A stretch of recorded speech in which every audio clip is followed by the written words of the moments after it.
Hello guys, welcome back to my channel. और ये video मैं अपने लंच ब्रेक पे बैठ के बना रही हूँ।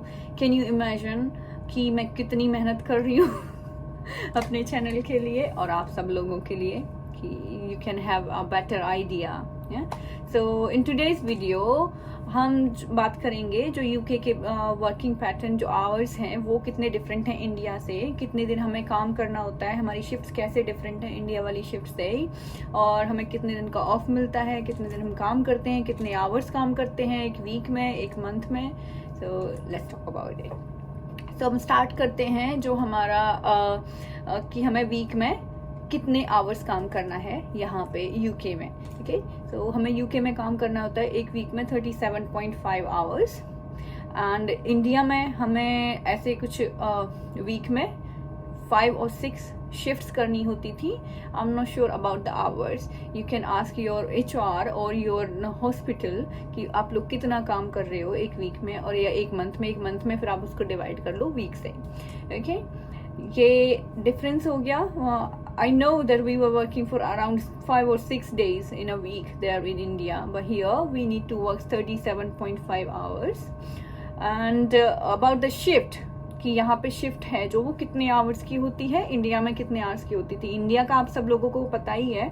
सो इंडिया में जो हमारी शिफ्ट्स होती हैं वो होती है morning, evening and night shifts. So morning shift 8 hours, evening shift 8 hours and then night shift is 12 hours long. एंड उसके बाद में जो हमारी यूके में शिफ्ट्स होती हैं वो 2 ही टाइप की शिफ्ट्स होती हैं। I am talking about journal thing. यहाँ पे क्लिनिक्स हैं जो उनकी शिफ्ट्स का टाइमिंग 10 to 5 या 9 to 5 होता है। सो जो नॉर्मल ड्यूटी है जो आपको वीक में 5 डेज करनी होती है। लेकिन जब आप किसी वार्ड में या फिर ICU में काम करते हो हॉस्पिटल में, तो आपकी शिफ्ट है जो वो 12.5 आवर्स लॉन्ग होती है। उसमें से आपका 1 आवर का ब्रेक होता है जो आपका पेड नहीं होता है। तो आपकी जो टोटल शिफ्ट है वो काउंट होती है 11.5 आवर्स की।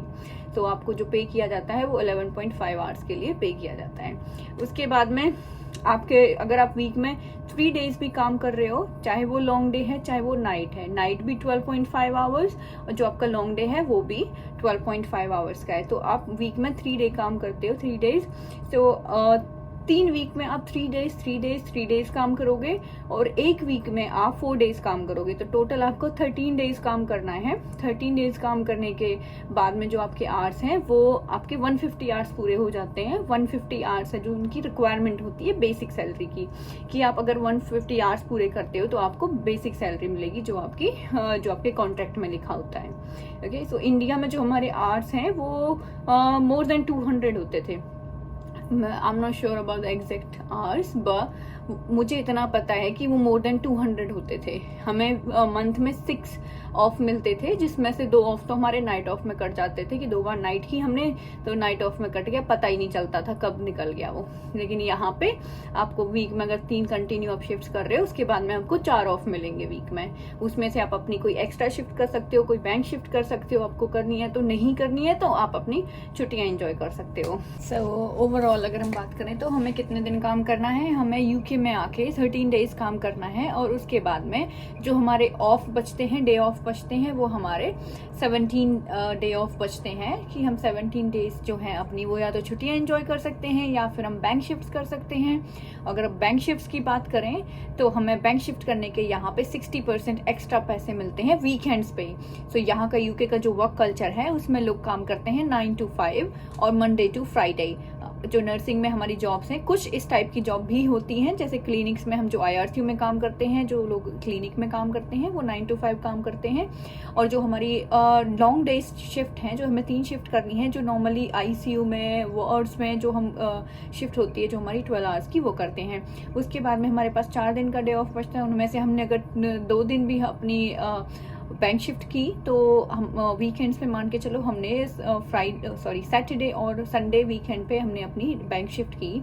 सो उनकी सैलरी है जो वो 60% एक्स्ट्रा आती है, क्योंकि संडे और सैटरडे दोनों ही वीकेंड्स में काउंट होते हैं। और जो ब्रिटिश लोग हैं, जो यहाँ के लोग हैं, वो उन दिनों पे काम नहीं करना चाहते हैं, तो ये हमारे पास एडवांटेज होता है कि हम उन दिनों पे काम कर सकते हैं। जबकि हम अगर इंडिया में होते तो हमारे पास एक्स्ट्रा शिफ्ट करने के लिए टाइम ही नहीं बचता है, क्योंकि हम 24 डेज तो हम वैसे ही काम करते हैं। 6 डेज हैं जो हमारे वो ऑफ होते हैं, वो भी बहुत कम पड़ते हैं हमारे लिए। तो यहाँ पे आके आपके पास चांस होता है कि आप एक्स्ट्रा शिफ्ट कर सकते हो और एक्स्ट्रा पैसे कमा सकते हो।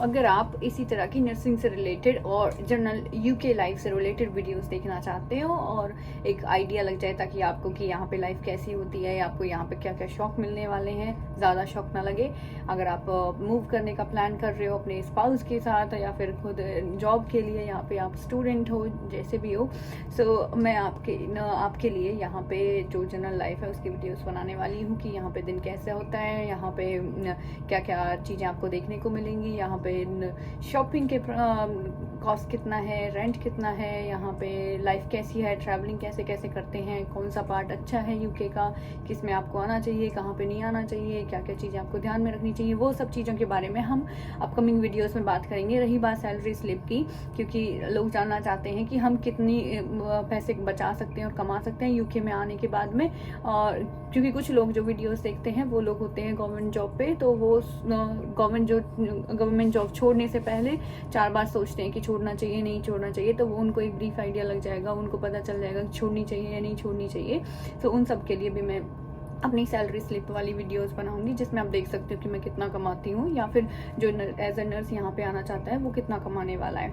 उसके बाद में ये मेरा नया चैनल है, पहला चैनल है। If you are not gonna like share subscribe, तो मुझे मोटिवेशन कहाँ से मिलेगा, मैं वीडियोस कैसे बनाऊंगी। उसके बाद में अगर व्यूज़ ही नहीं आएंगे तो आप लोग देखोगे ही नहीं, पसंद ही नहीं आएंगे आपको। If you want me to make more videos, so please like share and subscribe, you know the drill. And for the voice issue I know that my voice is not clear enough, so मैंने एक mic order किया है, deliver होने में time है, जब वो deliver हो जाएगा तो ये वॉइस वाला इशू है जो ये भी ख़त्म हो जाएगा। सो तब तक के लिए बाय बाय।